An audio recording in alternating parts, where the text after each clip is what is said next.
Yun magandang hapon mga kababayan. It's Sunday afternoon at 2:30 in the afternoon. So, ang ano natin ngayon, destination natin ngayon, mag-grocery. Malengke tayo. At tumingin tayo ng gagamitin natin sa training natin, uniform, black button na tignan natin sa Walmart. Pupunta rin ako sa Superstore at saka tapos bibili tayo ng mga buto-buto sa sa TNT. So, yung mga kasama ko, sabi ko magpahinga muna sila. Si Mrs. baka papasok na bukas yan. Tulugin muna si Jordan at ako yung mag-grocery muna. So samahan nyo ako mga kaibigan, mga kababayan. Kuha muna tayo ng mga recyclable bag. Tipid din yun 25 cents kada bag. Dami. Para hindi na tayo gumas pa ng recyclable bag. Alam mo naman dito sa Edmonton, hindi na pwedeng gumamit ng mga paper bag, plastic bag. Ayun ang dami ng andilaw. Ayan na yung Paul. Magandang magpicturan pagka Paul. Maganda nga naman ang view. Pero yung papalapit na weather, ayaw namin yun. Winter. Siguradong marami na naman kailangan na nating magpa winter tire.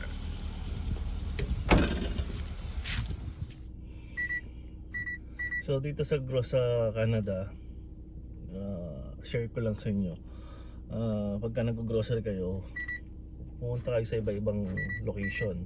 Kasi katulad ng Walmart, yung mga produce na nanggagaling dito sa Canada at hindi ni-import, mura yan. Sa Superstore naman, mura din, katulad ng Walmart. Kaya lang kung minsan, mas marami ang stock ng, dito nga sa lugar namin, Kingsway, mas marami ang stock ng Superstore. At saka dito sa Edmonton kasi, pagkakaiba dito, talagang bultuan ang ino-order, kaya mas mura ang dito sa Edmonton. Katulad ng gasolina, yan, mura dito. Kasi confirm mo sa Red Deer, sa Calgary. Pupunta rin tayo sa TNT kung saan tayo makakabili ng mga ingredients natin. Tara, samahan niyo ako.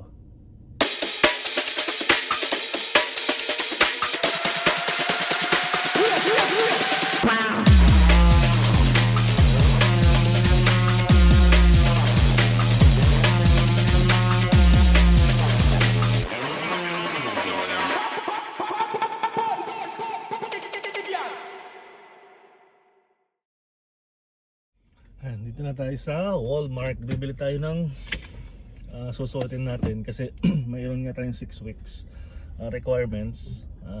Black button shirt. 6 weeks na naman natin gagamitin yun. Makabili tayo ng dalawa. Tapos titingin din ako ng itlog at saka may nakakita ako abang pa-parking ako dito, kabayan. Yung cart, dahil mahangin, yun, sinalpok ang mga sasakyan. Ewan ko ba naman sa mga tao, mayroon naman lalagyanan ang mga cart, tapos ang hilig nilang iwan sa parking. Kawawa yung mga sasakyan na nakapark. Yun, dalawa, isa, tapos bumangga. So yun guys, dito sa Walmart nakabili tayo ng uniform natin na black. $24 per susutin mo lang yung 6 weeks. Tapos nakapag-print na rin tayo ng mga certificate natin. Yan, ready to work na tayo on Wednesday. Tapos nakapamili tayo $93 itlog, strawberry, apple, 2 apple, ano pa, pork chop, Kala ko $9, $16 pala. Kinuha ko na, marami naman eh, 8 naman piraso. Guys, yun, $93 na yun. Subukan natin sa ano, sa Superstore. Tingin tayo ng mumurahing mga pagkain. Oh, nakabili din ba ako ng sausage, breakfast sausage, tsaka breakfast patty para kay Jacob. Yun, $93. Update nga pala sa gasolina ngayon. Price ng gasoline ang pinakamura dito sa Edmonton, 131.92. Update tayo kung may time. Tara, punta tayo sa Superstore.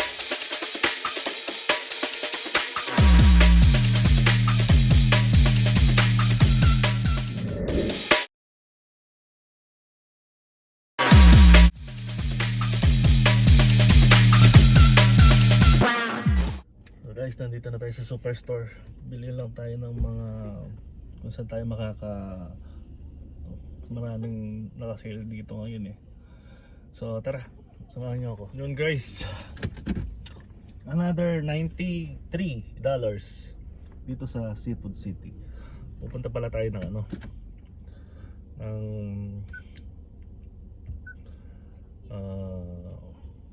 TNT para bumili ng mga sinasabawan buto-buto. Saan ba yung TNT na yan?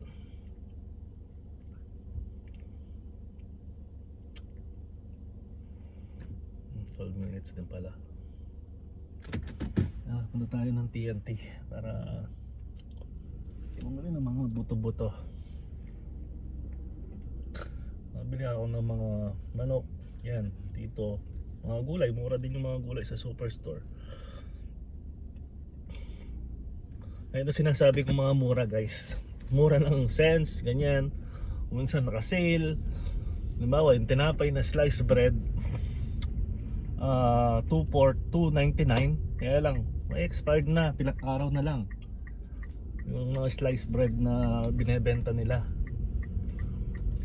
Kailangan wise ka rin sa pagbili ng mga ano, pagbili ng mga tinapay kasi si sale nila malapit.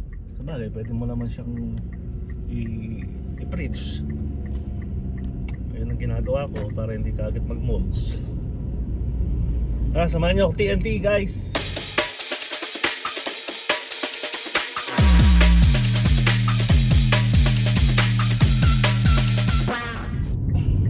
Sinasabi ng mga kababayan,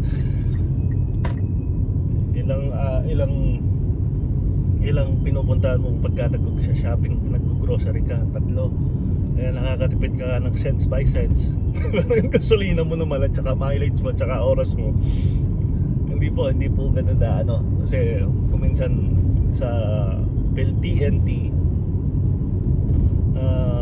may mga ano tayo doon na binibili mahal talaga, tulad ng gulay. Nakukumpara ko lang po kasi ako yung taong kinukumpara ko ang bilihin kung saan tayo, halimbawa 25 cents, malaki savings na. Yung sibuyas po na puti, nabili ko lang sa isang bag na ay puti, yung sibuyas na red sorry, nabili ko lang ano, magkano lang, nasa $3.52 lang isang bag na yon.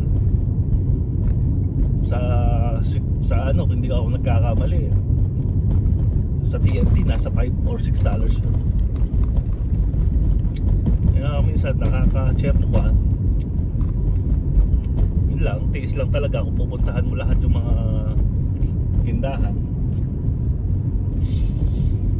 Dito sa Canada guys, talagang budgeted na talaga. Hindi ko naman sinasabi, hindi ako naninira. Pero marami kayong pang credit card, kahit isang lugar lang kayo, pero hindi na masamang mag-shop around, sabi nga nila.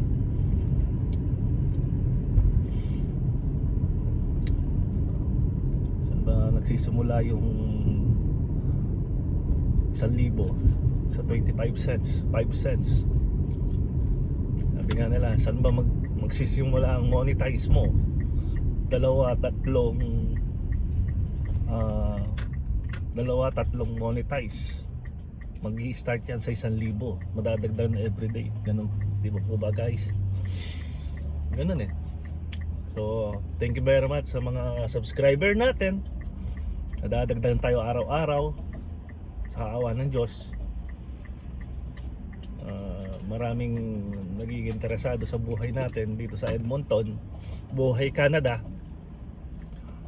Pagpatuloy nyo lang pong suportahan yung mga bago sa subscriber ko. Ako nga pala po si Joseph De Guzman. May 2 anak, may asawa, si Lulumay De Guzman. Taga Pampanga po ako sa Pilipinas.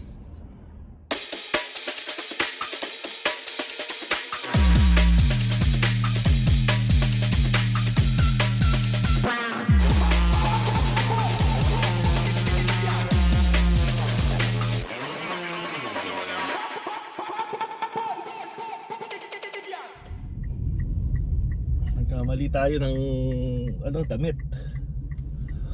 Ang lamig sa labas, di ako nakapag sweatshirt, pero kaya pa naman.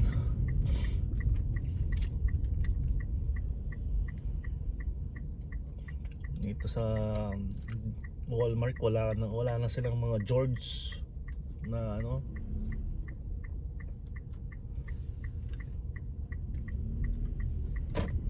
mga black na polo. Kasi gagamitin natin yung black na polo niya, 6 weeks na training. Tapos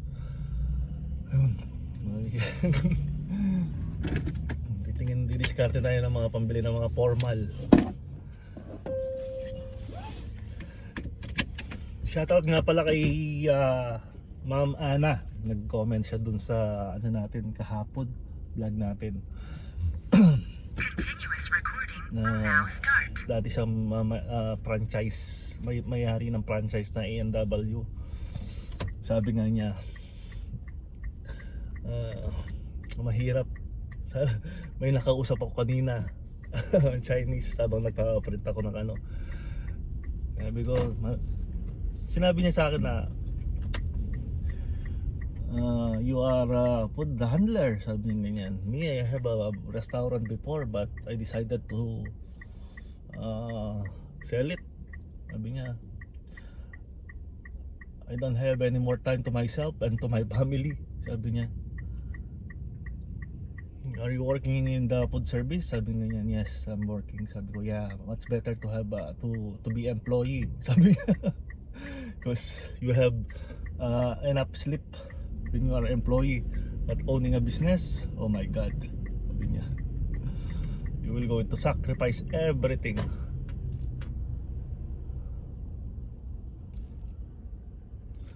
Sabi ko sa sarili ko, dinidiscuss ko kahapon yung pagbi-business. Sabi ko, wag na, ituon na lang natin sa mga bata ang focus natin.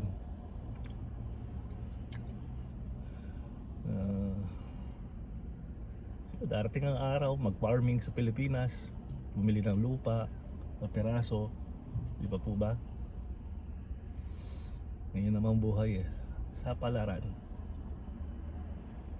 Hindi naman tayo nagmamadali, basta may dumarating na blessing, sapat na yun para hindi mapabayaan yung pamilya.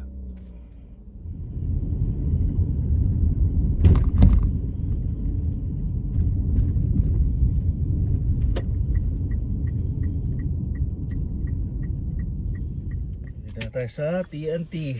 So guys, magano muna tayo, silip muna tayo kung ano mabibili natin sa TNT para sa pang-2 linggo na. Kasi pagka nagtrabaho tayo, hindi na tayo anong tawag doon, makagala para bumili. Papahinga na lang natin, saka spend natin. Oh, may chocolate pa dito sa mga bata. Yeah, bili muna tayo sa TNT guys. So ayan, ano sa palagay nyo itong mga to? Sa atin pinamimigay lang. Ito dito, $17. Gusto daw kumain ni Mitch ng buhay na tilapia. So baka bibili tayong kahit dalawa lang.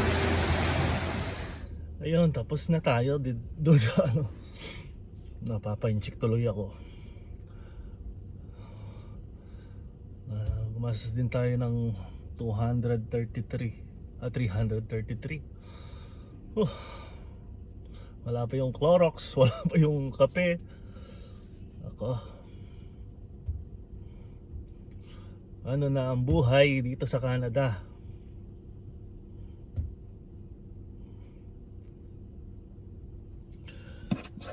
Hindi naman tayo sa nagko-complain tayo. Siguro ganyan talaga. Pamahal ang buhay. Importante, palaki na ang palaki ang blessing. Sabi nga, hindi tayo pababayaan ng Panginoon. Dito sa Alberta, mura pa ang mura pa ang cost of living dito. Paano na kaya yung mga ibang province pa? Tapos may nagko-comment, namimili daw ako ng trabaho. Hindi naman po namimili ng trabaho ang isang taong matagal na dito sa Canada, kasi kung hindi rin natin mamimit ang sweldo natin sa dati, ibig sabihin talagang malaking adjustment po sa budget ang gagawin natin kung basta-basta na lang tayo papatol ng trabaho. Kaya pinulso kong makakuha kung anong nakukuha ko dati, kasi mahihirapan po tayo sa budget. Ang budget po kasi ang inaano natin dito, mga bills, mga babayaran. Okay lang sana kung yung pinag-iisipan kong pauwiin sila misis. Kaya lang ayoko naman gawin na isacrifice ko ang mga bata, hindi nila ako makasama. Hindi pwedeng ganon. Hindi po tayo pwedeng mag-sacrifice ng yung oras natin sa mga bata. Mahirap, di po ba? Kung gagawin nating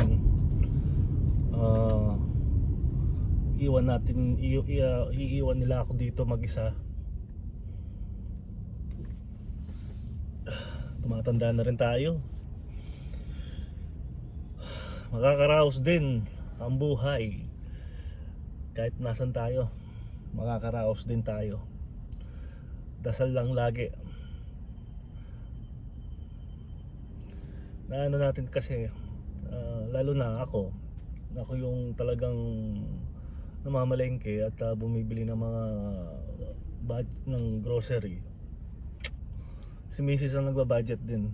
Siyempre tinutulungan din natin para kung saan tayo isipin mo yung dahon ng lahat ng mga nakukuha natin sa paligid sa Pilipinas.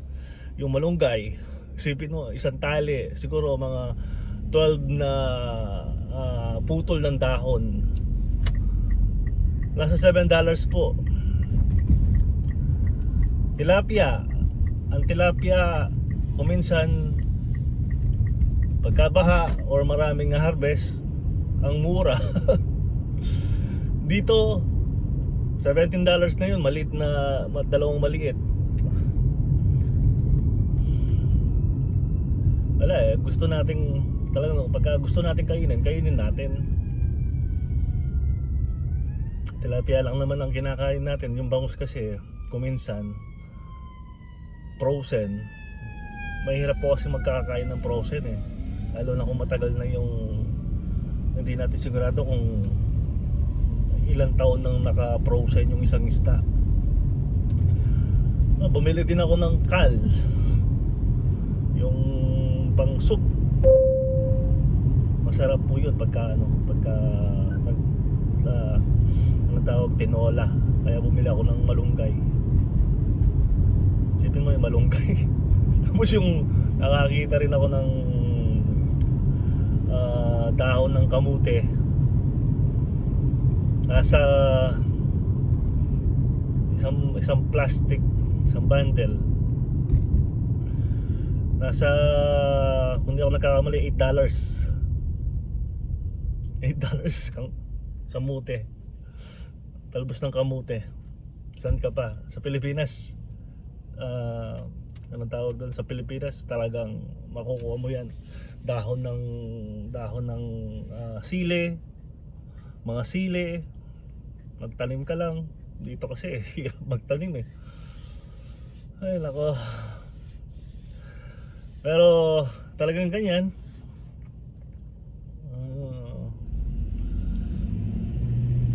Na sinasabi ko lang kung anong at least nakapamalengke tayo ngayon. Na-update natin sa mga presyo. Next week na lang ako bibili ng tubig pa. Tubig pa pala. So mga kababayan, pasensya na po.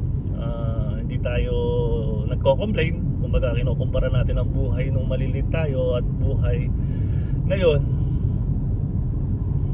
Yung buhay nung maliit kasi ako, nasa probinsya tayo sa Pampanga, talagang ang daming mga makukuha sa paligid-ligid.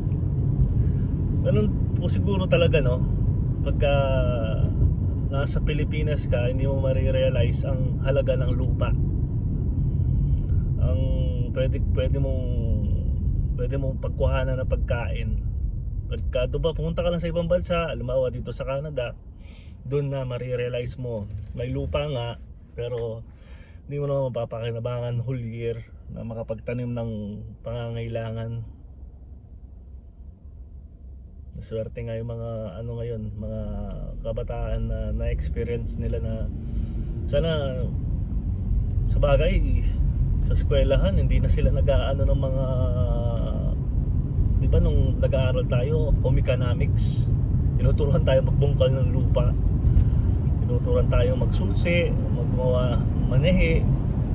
Ewan ko sa mga bata ngayon kung mayroon pang ganun. Kaya sabi ko nga, swerte tayo mga mga natutong gawin yun sa eskwelahan. Alam natin ang gagawin natin pagka survival na. Nung pandemic, akala ko survival na talaga eh. Ang hirap nung pandemic na yun. Talagang lahat apektado. And malapit na tayo. Dito na tayo.